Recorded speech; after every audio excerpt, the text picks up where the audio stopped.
in Genesis 37, and we're told about Joseph and his family. This is see Genesis 37:2. He was 17 years old. He often tended his father's flocks. He worked for his half-brothers, the sons of his father's wives, Bilhah and Zilpah. But Joseph reported to his father some of the bad things his brothers were doing. Now we have to analyze this verse according to the tradition. The English is somewhat misleading. We'll go through it. We're told that Joseph was 17 years old. He tended his father's flocks. He worked for his 4 half-brothers. He worked, meaning the sons of the handmaidens. We had Rachel and Leah were the chief wives. Leah was the chief wife. Rachel was the sister, but Rachel had an ambivalent situation. She was in effect a favourite wife whom Jacob, their husband, loved more than anyone. The Bible says that. And Jacob had intended to marry Rachel first of all, but at the last minute, the father of Rachel, that is the father-in-law of Jacob, had switched them and switched Leah, the elder daughter, for Rachel. Apparently they wore veils in those times. So Jacob ended up marrying Leah first of all, and Rachel after that. But nevertheless, technically, Leah was the chief wife, the first wife. She was the one who gave birth to the first sons of Jacob. And he also begat children through the handmaidens of Leah and through the handmaidens of Rachel. And then came Joseph. It says that Joseph was with the sons of his father's wives, Bilhah and Zilpah. It says who Na'ar, his brothers, meaning in Hebrew Na'ar connotes being he worked as an apprentice for his brothers. We also find Joshua, the servant of Moses, is also described as being a Nara. This word Nara, that is an apprentice to Moses. It doesn't mean this always mean a young person. Joshua at that time was 80 years old when he was doing this. And Joshua himself was from the tribe of Ephraim, that he was a descendant of Joseph. So at all events, Joseph was an apprentice, he was a Nar to his father's wives, to the sons of Bilhah and Zilpah. And he was with them, and the commentators point out this word with them, he was along with them, he was friends with them. Apparently the elder brothers, the sons of Leah, had shunted him aside, were wary of him, reserved about him, so went off and he became friends to the sons of the handmaidens, and he worked for them and with them. And then, so this also shows something that Joseph had this attitude of being somewhat aristocratic, being both aristocratic and reserved, but also prepared to go down to the common level, to act as an equal, not only as an equal, if necessary, to work under people who were at a lower level than themselves in some way. So this is also an aspect of the character of Joseph. And then it says that Joseph reported to his father some of the bad things his brothers were doing. This is an important point. The English says Joseph reported to his father some of the bad things his brothers were doing. What bad things? In Hebrew the word is dibatam rara. Dibatam rara connotes a bad saying, an untrue saying, an inaccurate report. A report that was bad in itself. In other words, it was untrue, it was mistaken. And Joseph had formed the wrong impression. And he brought to his father a bad report about them, an untrue report.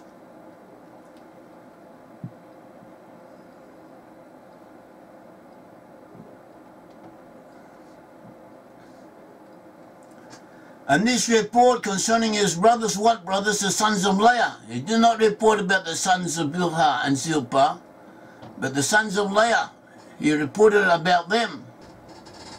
After that, we're told that Jacob loved Joseph, despite the fact that he had told untrue things about his brothers. Joseph was loved by Jacob more than any of his other children.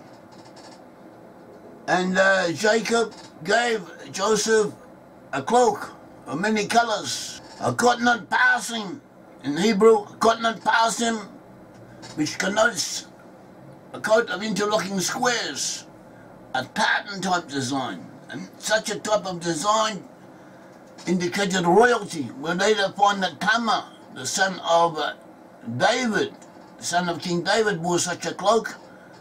And the commentaries say that it was a custom for the sons of royalty to wear a cloak like this. So the cloak, not only did it represent favoritism that Jacob showed to his sons, but it also connoted a rank, as if Joseph had a rank higher than the rest of his brothers.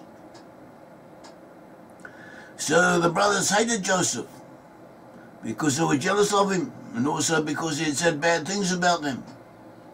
Then Joseph had a dream, and he told his brothers that this dream, he was in a field and tying up bundles of grain.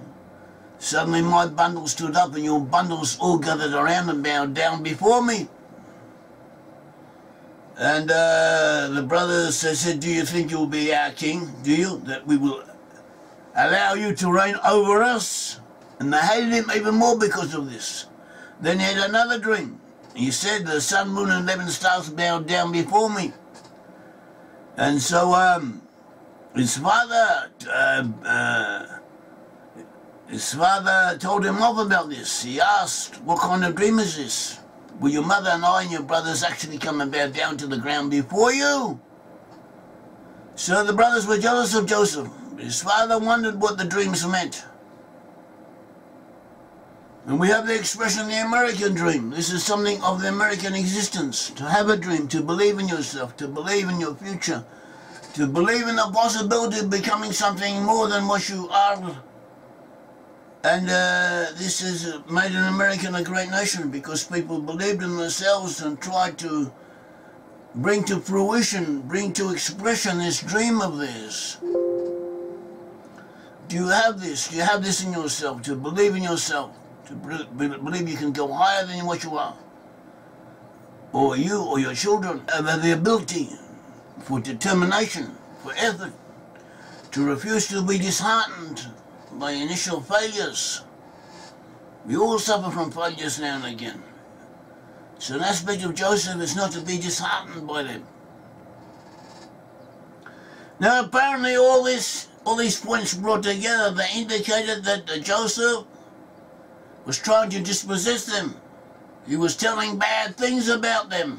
He was saying they were doing all kinds of things that could result in them incurring the death penalty. There are certain things that if you did them, you could be put to death, or you could be exiled, or you could be dispossessed. And these brothers who already had families, young men with children and responsibilities, in a hostile environment, they needed to be part of their father's inheritance in order to survive. And they may have felt that Joseph was trying to dispossess them. And Joseph's attitude apparently did not help them either. He had these dreams, and these dreams were actually prophetic visions. But a prophetic vision comes from someone, comes from out of what he is. As if the power of prophecy takes possession of the faculties of a person and uses his own personality, his own ambitions, his own strivings and yearnings to make something of it. So they suspected that whatever the source of these dreams, he wouldn't have them if he wasn't already thinking along these lines. And that might have been correct. He was destined, after all, he was destined to rule over Egypt, to rule over all of the civilized world of his time. And he may have felt within him something of this destiny that at some stage or other would come to realization. So they decided to kill him. They saw he was sent out to meet them, to be with them, and they saw him coming and they took counsel and they decided to kill him. And then they threw him in a pit for wild animals to devour him. Reuben, the elder son, tried to save it. Joseph, he did not succeed. He did try, he did intend to do so. The tribe of Reuben is mostly present amongst the French people. And after Reuben made his attempt, at the last minute, Judah suggested that instead of leaving him to die, to be killed by the elements and the wild beasts, that they should sell him to a caravan of Midianite Ishmaelites who were going down to Egypt. And they did so. And Joseph was acquired by Potiphar, an official of the Pharaoh. And Potiphar made him the head of his household. So this was an aspect of Joseph. Wherever he went, he was favoured by others. He had a certain charm about him. Apparently he was also someone who did what he could, what he had to do. He did as well as he could. And he got places. People listened to him. And he kept his eyes open as to how to improve things. He was also concerned with others. And he came down to Egypt. And in Egypt, the wife of his master, the wife of Potiphar, set her eyes upon him. She tried to seduce him. Genesis 39:7, it says, it came to pass after these things, his master's wife cast longing eyes on Joseph. She wanted him, she desired him, she said, lie with me. And he refused and said to his master's wife, look, my master doesn't know what is with me in the house, which he has committed all that he has to my hand. He was a factotum, he was a man who brings everything out and puts everything out as it should be out, who manages everything, who could be trusted to do everything. There is no one greater in this house than I, nor has he kept back anything from me, but you, because you are his wife. How then can I do this great wickedness and sin against God? So it was that she spoke to Joseph day by day, that he did not heed her. So it was that she spoke to Joseph day by day, that he did not heed her, to lie with her or be with her. So these are aspects of the personality of Joseph. Trust had been placed in him. He did what he had to do as it should be done. And he did it in such a way that his overseer, his master, had no claims against him, did not suspect him of anything, trusted him with everything, because he knew that it would be done as it should be done. But nevertheless, he refused to take advantage of it. He refused to take this woman. This woman apparently tried to seduce him. She may have been very attractive, confident of herself, confident of her feminine allures, of her physical attractions that she had. Otherwise, she probably would not have been so forward in offering herself to him, insisting that he be with her.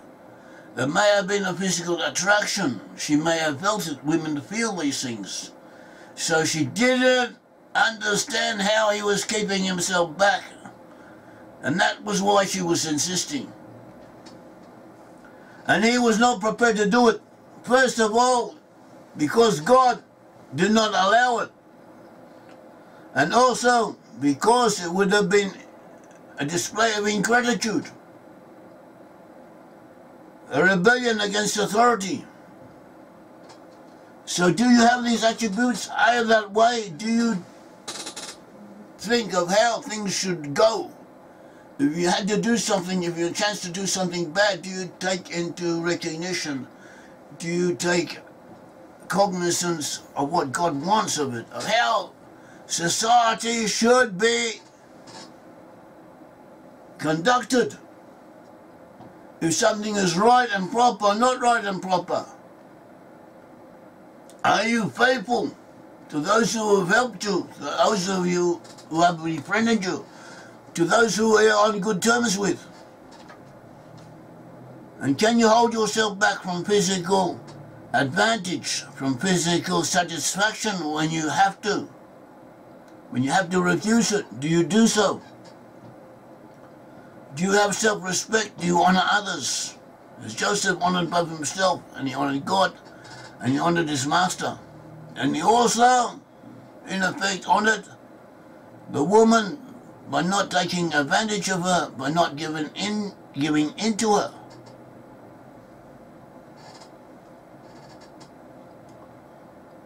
But Joseph refused to betray his master. He remained faithful to God. Do you have the potential to live according to these attributes? Can you stand up to temptation?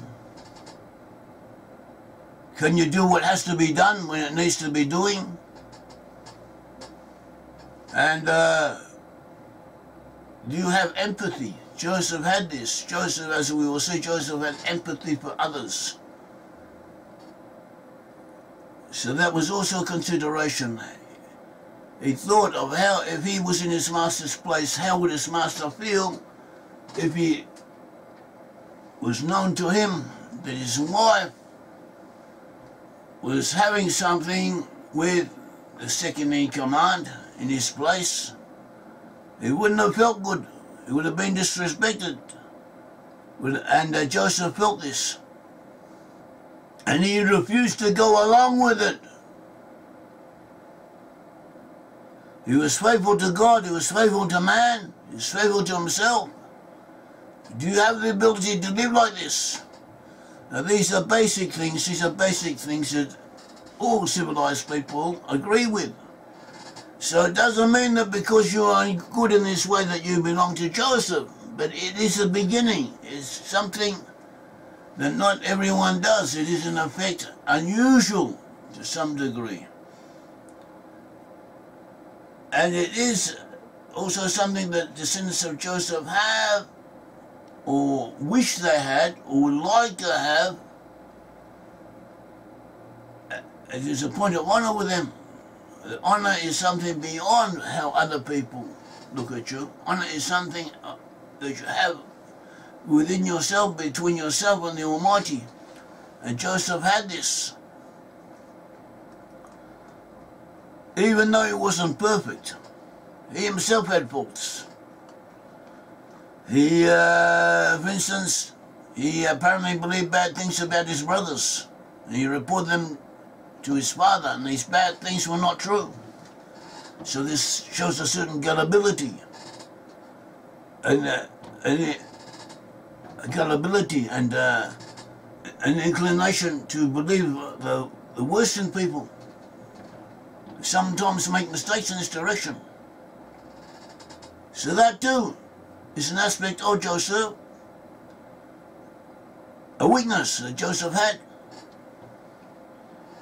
So taking all these things together, we have begun our journey in discovering something about the characteristics, the personality of Joseph. And we'll have more, and we'll put them all together as we go and see how they fit you or others who you know in discovering who and what Joseph was. Thank you.